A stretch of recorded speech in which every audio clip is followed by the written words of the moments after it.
pretty much here. Acetone, we have distilled water, our waste bucket right here. We have half a gram of iron filings. We have some warm water, copper sulfate. Not too warm. So the first thing we're going to do is weigh our dry beaker. I already washed and dried this, and I'm going to weigh it. So you guys will remember.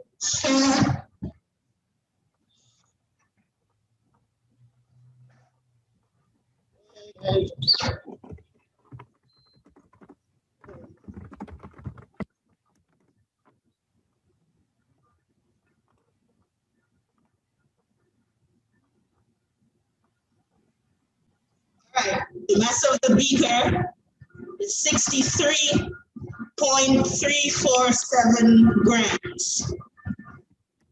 63.347. If you like. I'll put it in the chat. So I'm going to go ahead and add the iron filings.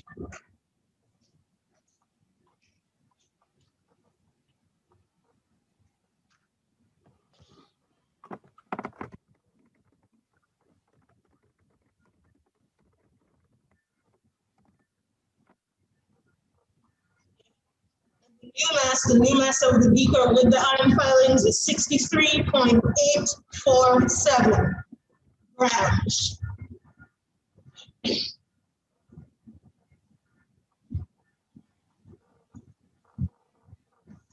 All right. So to that, we're supposed to add about 15 mils of the one copper sulfate, so I'm going to measure that out.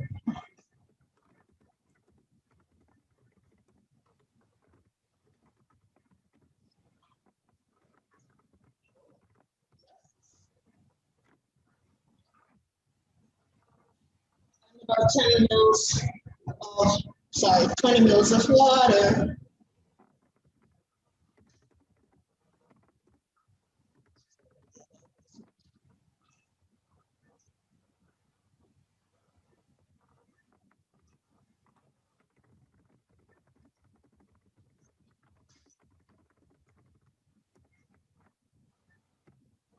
So we got a really dark colored solution here. And I'm gonna heat it gently. You should be able to see that color change too when that copper starts coming in. You'll see that color change.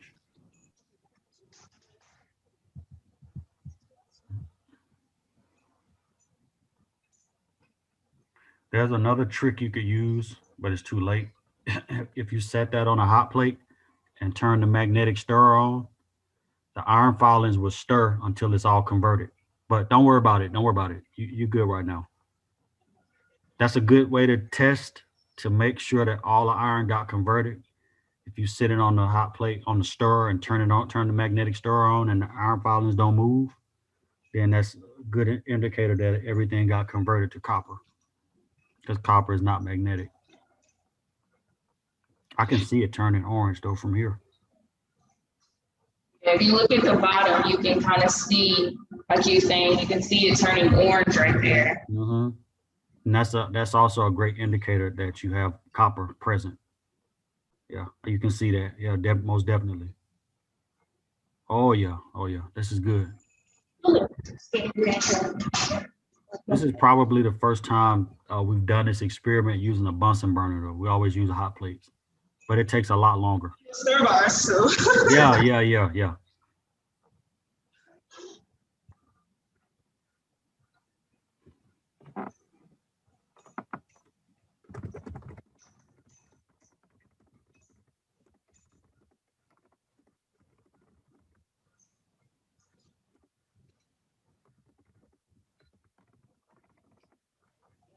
See, no more change up.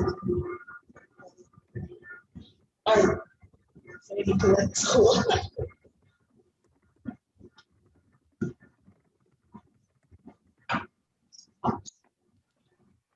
And you can see the solution changing colors too. You see how it's kind of green now? Yeah, that's really cool. I got lunch for somebody. somebody who's on, who can tell me what kind of reaction this is, what class of reaction it is. And ask anybody who's been in here, they know I'm good for lunch. I pay my debts. So anybody who can tell me what kind of reaction this is based on that video, I'll buy you lunch or dinner because it's after lunchtime now. I don't see any microphones coming unmuted. Okay, I see you, Brandon. You're right. You're right. Good job. Now, can you expound on that? What it is a displacement, right? But what else do we know about it? What's happening to the iron and what's happening to the copper when they start interacting with one another?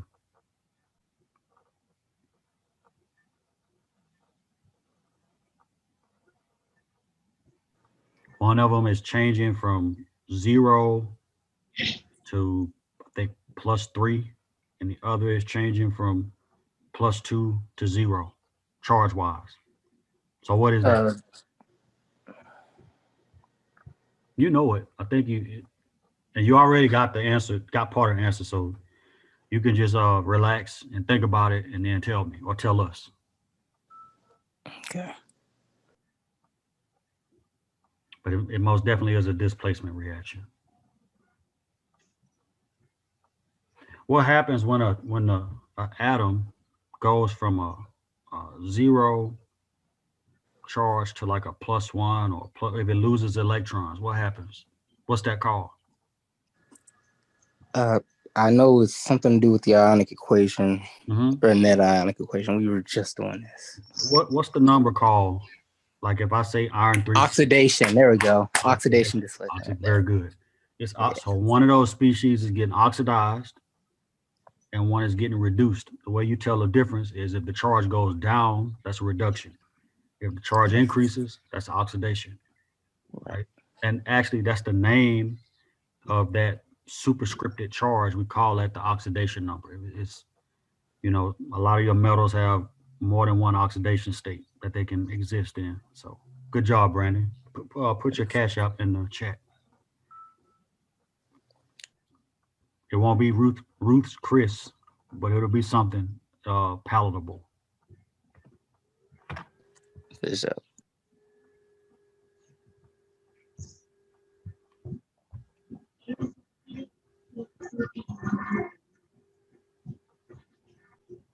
For sure. Is it all? I think that's all the way done. Can you hold it closer to the camera so everybody can see the copper? Man, look at that. Wow. Now, when you started out, do you have the iron filings anywhere close by? Yeah. Hold that up so they can see exactly what happened. Because those iron filings, I mean, a reaction took place because you started out with this gray powder, right? And now everything in there is copper orange, right? So yeah, so that's done. So you could probably go ahead and filter it and then rinse it with that. You rinse with acetone, am I right? Yeah. Can somebody else? I got another dinner on the line. If somebody can tell me the purpose of the acetone.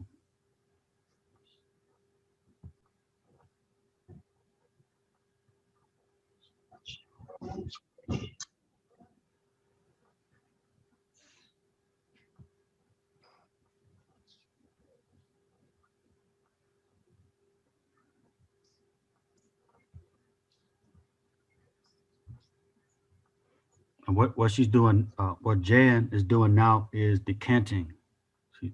Jan is decanting off the liquid, so you're going to keep as much of your solid as possible. Because if you don't, then when it's time to get that mass, your numbers are going to be all over the place.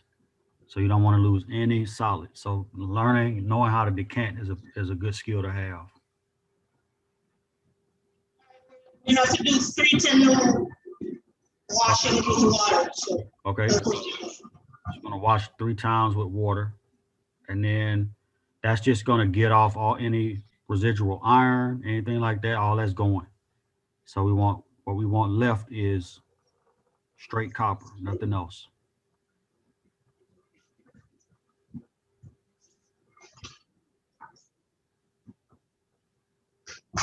Okay. Wow. This is probably the coolest experiment that we have because it's so visual. Yeah, that's really cool. It's always cool to have two good scientists conducting it too, going worldwide on YouTube. We do our best. I'll do great. You do a great job, both of you. It's gonna take a while to settle. Should I wait or just decant it? It's fine. It's not a big deal. You know that copper is kind of a little powdery, a little bit more powdery sometimes than the iron filing, so that's cool.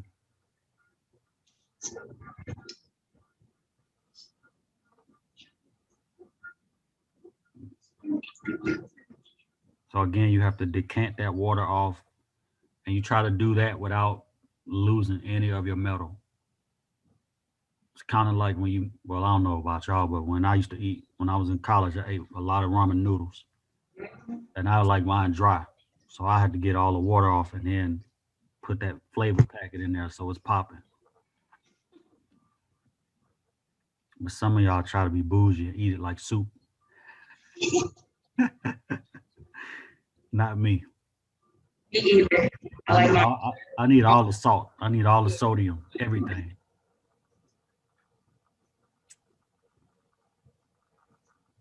All right. All right.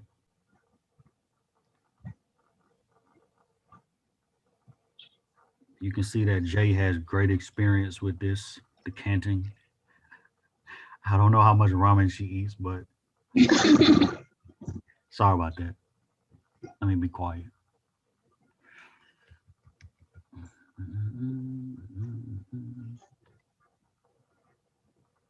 Anybody figure out the acetone question?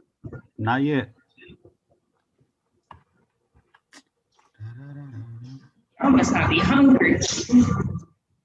Must be rich.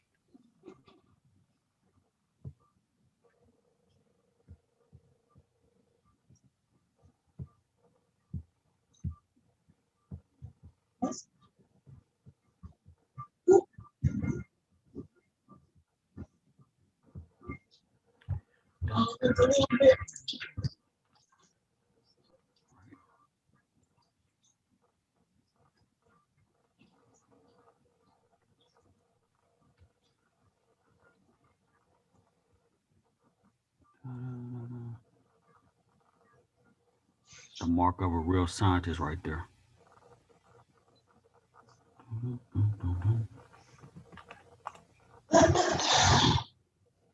All right, now we have the acetone. Not quite. Not quite. Not quite. You're close, Brandon, but not quite. Oh, Brandon. No, yeah, Brandon. No. I'm sorry, Jay. I didn't mean that. You can proceed. I was talking to Brandon in the chat.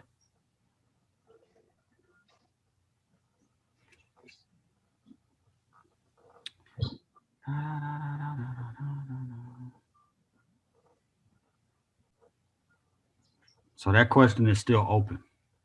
The purpose of the acetone. What was the question again?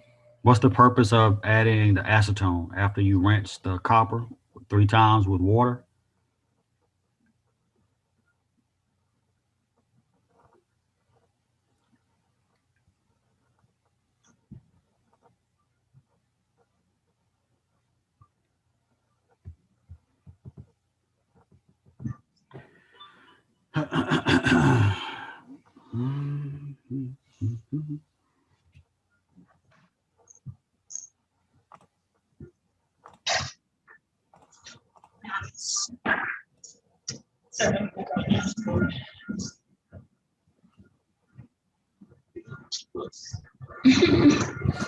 Slim pickings today.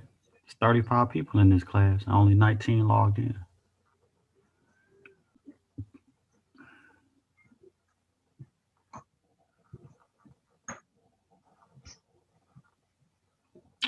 Anybody have any questions about what we've done so far? That's a good time to ask questions. On the sheet, the report. I mean, I know y'all have put some of this stuff in the chat with the numbers, but I just kind of wanted to make sure that I get everything so far. Okay. I've got the mass of the beaker, I've got the mass of the beaker and the iron sample, as well as the volume was 15 milliliters. For the mass of the beaker and the copper product, that's what we're working on right now, aren't we? We're waiting on the thing to find it. Okay. Yeah, but we gotta dry it. We gotta dry it first to get Okay, and then the next one says mass of the beaker. Is that just what we had already previously gotten? Yeah, you wanna subtract out. So you're gonna have the mass of the beaker and the mass of the beaker plus the copper, because mass of beaker plus iron. And then now we're gonna get the mass of the beaker plus the copper, and then we could subtract that out to get the mass of the copper. Okay. Yeah. I hope that And answers. then, so that bottom piece, which you were just explaining there, the mass of the iron, subtract the mass of the beaker and the iron, and we subtract it from the original beaker, and that would give us our iron sample. Yeah, but we know the iron sample that was given, it was 0.5 grams. Okay. Yeah, that's given in the initial part of the experiment. Okay. But that's in order for us to get the number of moles of iron, so we can compare it to the moles of copper at the end once we subtract out the beaker mass. Okay, I got you. So we need that mass for those. That's a good stab at it, Michael, but not quite.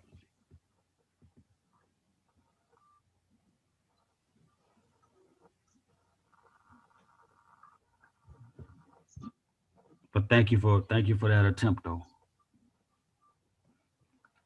It's actually the purpose of the acetone is simpler than you just it may just not be clicking as to why. I'm not sure if it was in the procedure or if it was in the video. I think it was in the video. It's in the procedure too. Yeah, okay. Just making sure.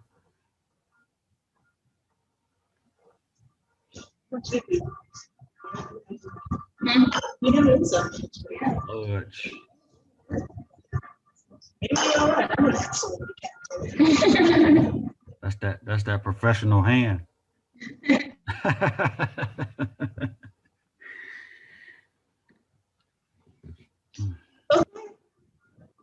All right. So we've had two. Yeah, this is my second acetone wash. Yeah, so this is the first acetone wash? Second. Okay, yeah. Yes, Tamia, I hope I pronounced that right. We'll put all of the information in the chat. Let me copy and paste what I already put in here. And then we'll talk about the acetone in a second.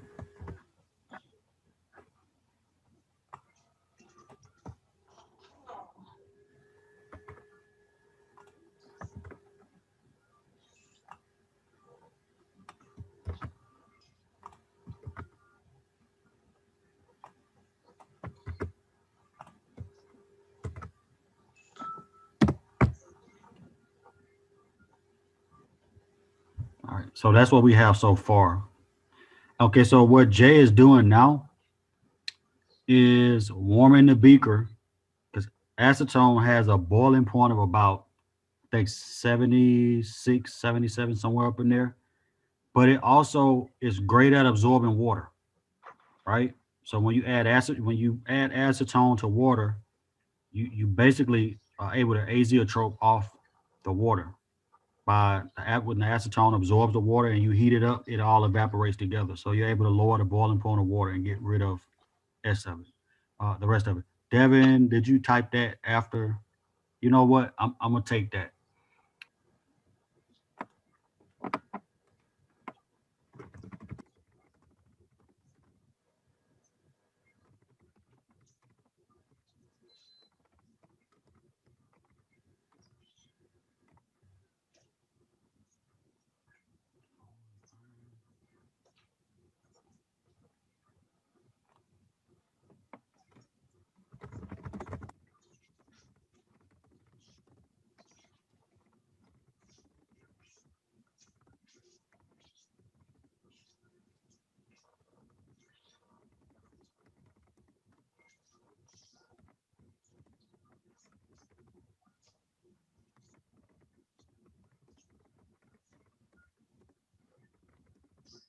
Or do y'all have access to a periodic table? Is that the iron right there? Yes, Is the atomic mass on the side? Is it 55 grams per mole? yes, 55.85. Okay, there we go.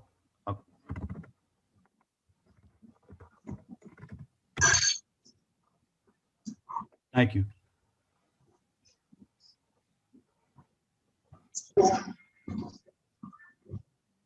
All right. Oh yeah. Where are you, Devin? I need your cash out. So I think you answered that while I was. You said it while I was saying it. So I'm still gonna give you credit for that. It's the first time I ever had to pay my way out of a lab. It's not good. It's a great incentive though. Yeah. You don't. Do you have PayPal? Wait a minute. I'll just slide it through. I'm gonna turn a $20 bill into cryptocurrency and slide it through the chat.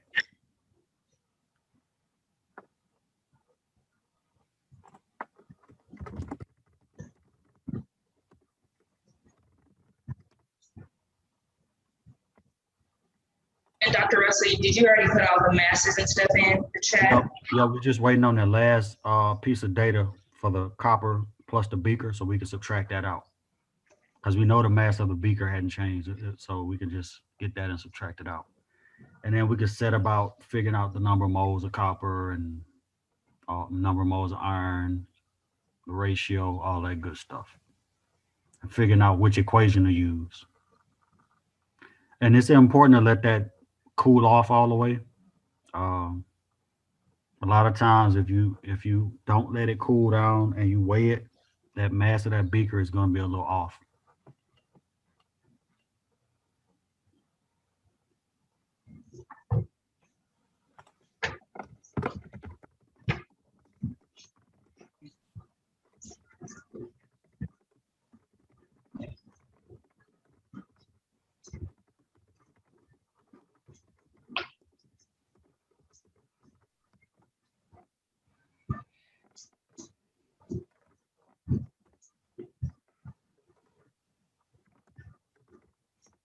You got all your numbers.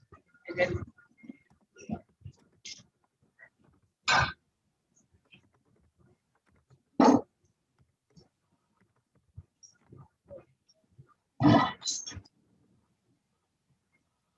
You're snoring. That's my dog, what kind of dog do you have?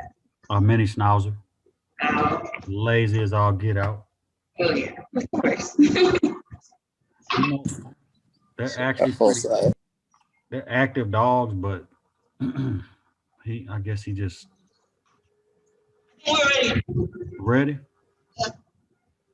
Sweet. So if I'm chilling, he's chilling. So. Ooh. There.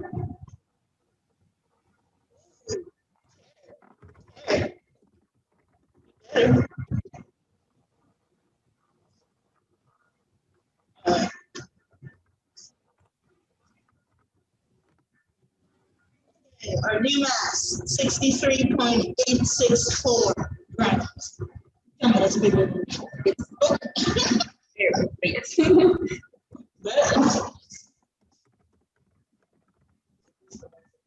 Well, it's bigger than the beaker, but yeah. Yes, 63.864.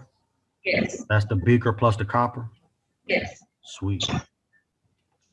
So we should be able to figure out how much copper we got, because we got the mass of the beaker initially, right? Which was 63.347. Mhm. So you should be able to subtract that out, take the difference, and that'll give you how much copper you have. And remember, it's elemental copper, so you just use the atomic mass of copper to figure out the number of moles. Once you figure out how much copper, it's a little bit over 0.5 gram, which is good. That means that reaction pretty much went to completion. That's awesome. It's the first time in, oh gosh, I don't know when. You know what makes the difference? The warm copper sulfate.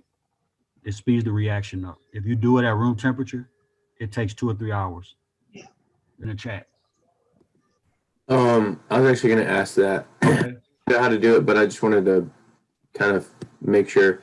Don't you just take the amount of like the grams we used and then make like basically like times the atomic mass, but not times the atomic mass, but like put a division, like 1 mole divided by the atomic mass? Yeah, so anytime you want to get moles, it's always grams over molar mass or grams over atomic mass, right? Because the atomic mass or molar mass is measured in grams per mole. Uh-huh. So the grams will cancel, the moles would flip up because it's a quotient, and then you'll get moles in the top. So Okay. it's grams over molar mass to get moles. It's moles times molar mass to get grams, right? Grams over moles will give you molar mass. So,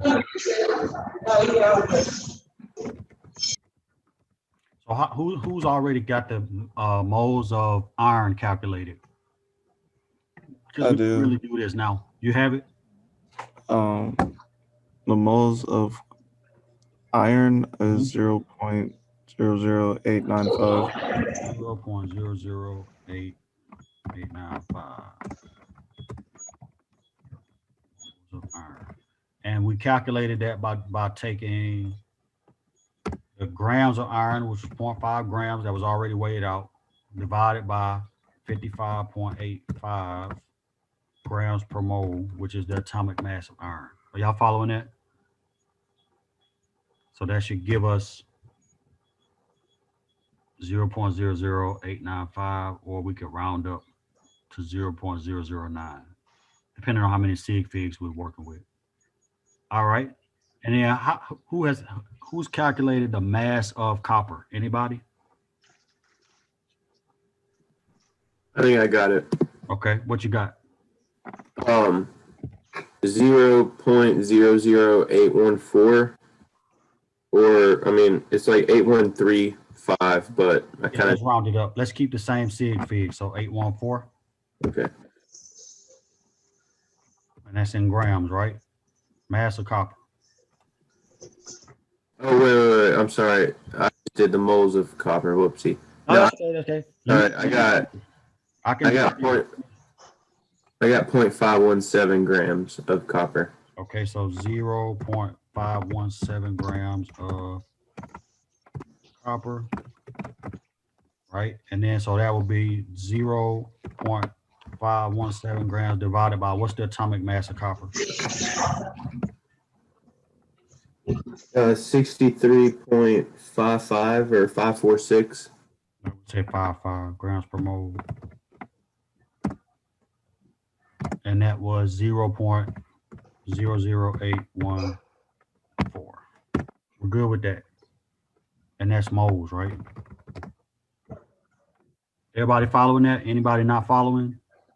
Speak now or forever hold your peace. So now we got the moles of copper, and we got the moles of iron. It looks pretty close. So if we had to estimate, okay, so now we got these two equations that we're working with. One of them, somebody read off what the two equations are, because that's what we're trying to figure out now. And the only way to figure it out was to figure out the ratio of copper to iron, which we just did. So somebody tell me what the two net ionic equations are.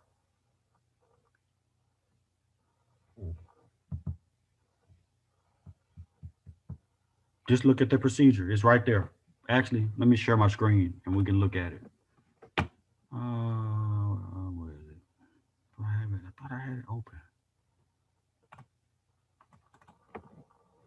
I do.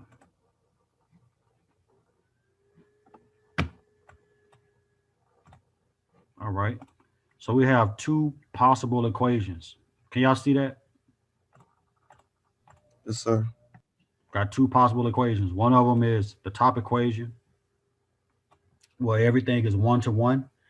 And one of them is that bottom equation where it's 2 to 3 And then the balance redox equation, the stoichiometric coefficient is 2 for iron and 3 for copper, and then 2 for iron on the other side and 3 for copper. Based on the numbers that we just calculated, 0.0089 moles of iron and 0.0081 moles of copper. Which one of those more closely fits that? Because that 0.008 and 0.008 Is that just a 1-to-1 a ratio? 1-to-1 Yeah, the ratio. top one. It's very close to a 1-to-1 ratio. That's exactly right. So which equation would you use when describing the reaction that just happened? Would you use the top one or the bottom one? The top one. The top one. That's exactly right. That's exactly right. Right? So knowing that, now we know that what we started out with was, well, we oxidized up to iron 2 plus and started out with copper 2 plus. You following? Because that's going to be, it's the copper sulfate is going to be, well, it may not be limiting. Maybe the iron is limiting. We're about to find out. Okay. All right. No problem, Raven. Thank you. And thank you, Jay, also. Appreciate it. Yeah, we need to figure that out. 1 mole of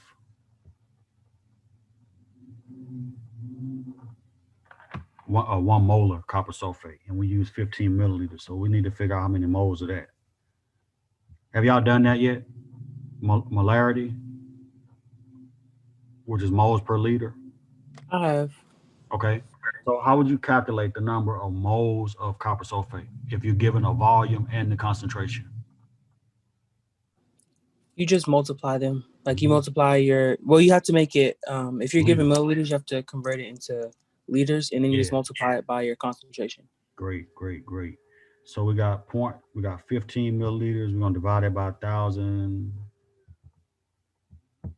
0.015 liters times 1. So we got 0.015 moles of copper sulfate. And then how much iron did we start with in moles?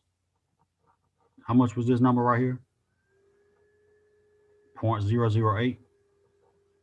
It was like 895.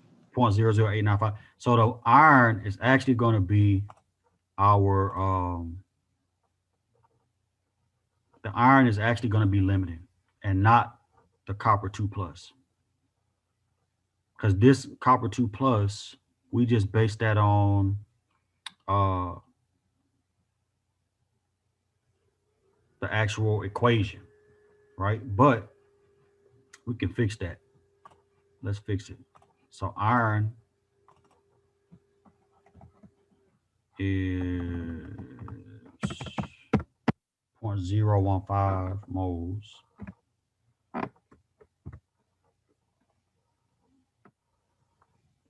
I'm sorry, that's copper. Iron was what? 0.00, what did we say? 8, what? 895. 895. 95. So we're going to use iron as our limiting reagent because copper is 0.015. So that is more, there's more copper in moles than there is iron. And since everything is 1-to-1. So we say 0.0895 iron times 1 mole of copper over 1 mole of iron. Are y'all following? So it wasn't the copper that was the limiting reagent, it's actually the iron. There's less iron than there is copper in moles. So I was confused. Go ahead. Okay, I was confused because the equation given didn't have it didn't have the sulfate in it. Like it was just iron and copper. Yeah, it's just the net ionic equation. Oh, okay, all right. Yeah. So that's times. So what would this number be? 0.00895 times 60. Is it 63.8 grams per mole?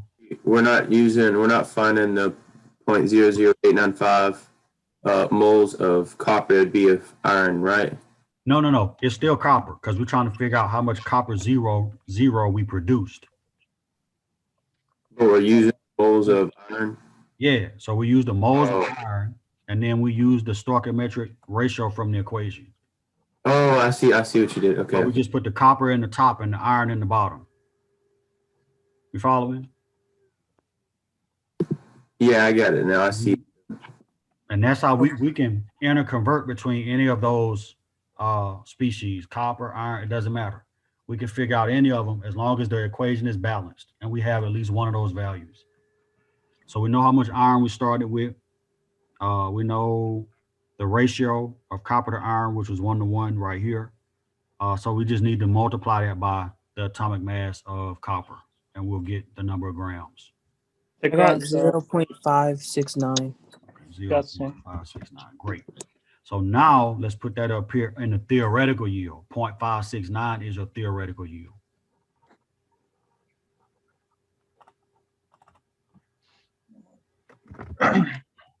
Does that make sense?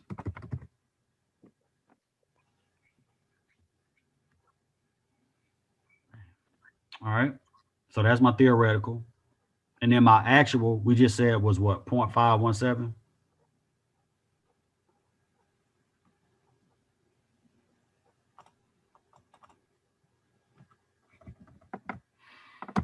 Is that right? It was 0.569.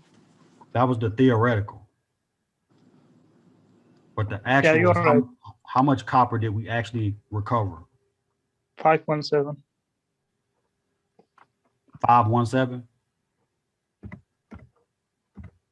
Is that right? Yeah, because last time we divided both, we got 100%. Yeah, but it's going to be a little bit less than 100, but not much less. So the actual over theoretical times 100 now is going to be something. It's going to be in the 90s.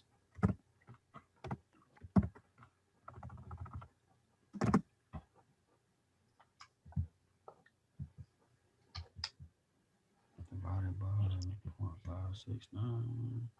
90.9. Okay, 90.9%. That's excellent too, still.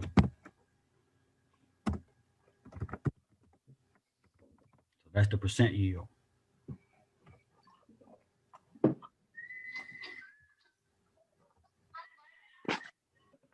there in a minute. Yeah, I'll be there in a minute.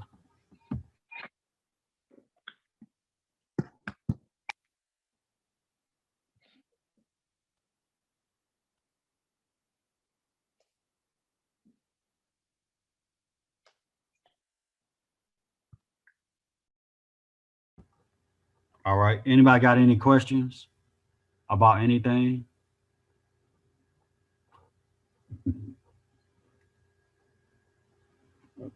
All right. So let's recap it. So we found the ratio of iron to copper based on the experiment. We found the mass of copper from the experiment. We started out with a given mass of iron. We purposely used excess copper sulfate, which was 0.15 moles compared to 0.00895 moles of iron. So iron is our limiting reagent. And anytime you calculate theoretical yield, you have to use the limiting reagent as your baseline for calculating theoretical yield, because the reaction is only going to give you as much as the limiting reagent is. If it's 0.1 mole, then you're only going to get 0.1 mole of product. If it's 0.2 moles, you'll get 0.2 moles of product. But once the limiting reagent runs out, the reaction stops. So once we found the right equation, which was everything being 1 to 1, we could convert the moles of iron that we started with into the moles of copper that we produced or should have produced using that mole to mole ratio of copper to iron, which we did. And that's what's down here in blue right here. So it's this much iron, this was our limiting reagent, and then this is the ratio of copper to iron. We put iron in the bottom so it will cancel, left with copper. And so that times the atomic mass of copper gave us 0.569 grams as our theoretical yield. And then to calculate the percent yield is just actual over theoretical times 100. We recovered 0.517 grams, and then we calculated that we should have gotten 0.569 grams times 100. It was 90.9% yield, which is great. That's excellent. That's a really high recovery of copper. Can you say one more time how you knew that iron was the limiting reagent? Limited? Sure. So right up here, let me close this out and scroll up. You see right here, when it gave us the volume of copper sulfate in milliliters, Yes. and it gave us the molarity, and we knew we took 15 milliliters. If we calculated the number of moles of copper sulfate, which is what we start with, even though it's showing the net ionic equation with only the main ion shown, copper plus iron. You know, you follow what I'm saying? Yeah. Iron 0 plus copper 2 plus, going to copper 0 plus iron 2 plus. We know that the moles of copper we can calculate based on this molarity. And it ended up being 0.015 moles, right? Mm-hmm. And then when we compare that to the moles of iron that we used, the iron was less. So that's how I know that the iron is going to be my limiting reagent, because there's less moles of iron available than there is copper. Okay. Wait, how did you get copper from the copper sulfate? Well, that's where our copper 2 plus is coming from. Okay. Right, in the net ionic equation, the copper 2 plus is coming from copper sulfate. Remember, if you look at copper sulfate, like if we were to split this, I'm gonna see if I can annotate it real quick. If we were to split it down the middle, right here, and break it apart. So have you done that crisscross method in class? Yes. Yeah. So like sulfate is -2 and then copper is +2. Right. So that'd be copper 2 plus, and then SO4 minus 2. So that's why when you crisscross it, that's why it's just copper CuSO4 with no coefficients or no subscripts. Okay. Because SO4 is a polyatomic, so the 4 has got to be there. But there's no parentheses saying that it's 3 of them or 5 of them or however. So you know that the 2 charges had to cancel. Okay. If the sulfate was in parentheses with a subscript number, then you know that the charges wouldn't cancel. And when you pull it apart, you'll know what the charge of copper is and what the charge of the sulfate is. Okay, thank you. Mm-hmm. And what PDF like editor are you using? Oh, I'm just annotating the screen with Zoom. Okay. But I'm gonna scroll back down to a blank spot so you could take a screenshot of all these calculations before we log off, because I gotta go pick my daughter up. Okay, thank you. Mm-hmm. Daddy duties, always. All right. Anybody else have any other questions before we log out? I don't see anything else in the chat. All right. If you come up with a question, feel free to email me, and I'll get back to you as soon as I can. All right. Everybody good? Everybody got all the calculations and the percentages and more than that. Do you understand what just happened? Yeah. Okay. Cool. Mm-hmm. Cool. That's what I care about more than anything, that you actually know what's going on as opposed to just writing some numbers down. All right, cool. So we're gonna log out, and next Tuesday we won't have lab. I'm gonna have you do a simulation, and I'm gonna have you complete the lab midterm. That's gonna be available at 5 o'clock, starting at 5 o'clock today, and it's gonna come down on the 6th, with April 6th, which is next Tuesday. I think I have it set to come down at like 6 p.m. or something like that. So you got between now and then to take the midterm. I would go ahead and take it today if you get some free time, but don't wait until next Tuesday to take it, because then you're going to be rushing. And if something happens, then we're going to be, up the creek. So go ahead and take it. It should come available in the tests and exams folder in Blackboard at 5 o'clock. And you'll have all the way until next week to finish it, and you get 2 attempts. All right, so take that midterm. I'm gonna send an announcement out once I get back to my desk. But for now, those of you who are here, you got a jump start on everybody else. So you'll know that that exam is gonna pop open at 5 o'clock. Is it just based on the labs that we've done? Yep, everything up to this point. This is Okay. not, there's nothing about stoichiometry in there. That'll be on the final. Okay. Yep. All right, everybody good? We straight? Yes, sir. All right. Y'all have a great evening, and I'll see, no lab next Tuesday, but we will have, I'll send an announcement with what we'll be doing.